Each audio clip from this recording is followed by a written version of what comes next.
ఏంటంటే అందరూ కూడా ఎర్రగైతుందని ఒకటి చెప్తున్నారు. ప్లస్ మొత్తం గిడిసబారిపోతుంది.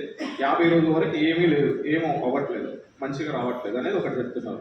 ఇది ప్రధానమైన కారణం ఏంటంటే ఇంతకుముందు చెప్పినట్లే మొత్తం సేంద్రియ కర్బనం ఏమీ లేదు. ఇంకోటి ఏంటంటే అసలు 10 ఏళ్ల కింద ఇంత ఏరియా లేకున్నది మన దగ్గర. మరి ఇంత ఉన్నదా? 2010 ఇంత ఏరియా ఉన్నదా? మరి ఇంత వేస్తుందా? ఏ లేకుండా తక్కువ కాదు. మొత్తము వికారాబాద్ జిల్లా మొత్తం కలిసి 10,000 ఎకరాలు ఉంటాయి వరి, మొత్తం 20 మండలాలు. ఇప్పుడు 1,00,000 బోత్ సీజన్స్ కలిపేసి 2 లక్షలు. అంటే వానాకాలంలో 10 లక్షల 1,30,000, మళ్ళీ ఇప్పుడు యాసంగిలో 1,00,000. అంటే మన భూములు ఓన్లీ ఒకసారి వేయడానికి పనికి వస్తుంది. కాకపోతే మనము ఇంకొకసారి ఉన్నాయని చెప్పేసి వరి రకాలు వేస్తున్నాం.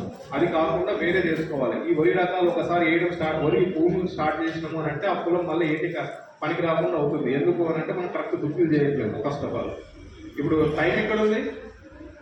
కోసినాం, వానాకాలం పంట కోసినాం, సెకండ్ పంట మళ్ళీ ఇమ్మీడియట్గా వేస్తున్నాం. దానివల్ల కరెంటు మంచిగా అవ్వట్లేదు. చాలా వరకు చెరువు కింద ఉన్న ఏరియాలో మొత్తం పచ్చటి నాచు వచ్చింది ఈసారి. మీరు అన్ని ఈ కొత్తూరు కానీ, ఈ దౌదాబాద్ కానీ, నాగారం కానీ, ఇవన్నీ మన నాగిరెడ్డిపల్లి ఈ చెరువు కింద కానీ అన్ని ఏరియాల్లో ఈ రకమైన సమస్యలు వస్తున్నాయి. కాబట్టి దుక్కులు మంచిగా చేసుకోవాలి మొదటిగా.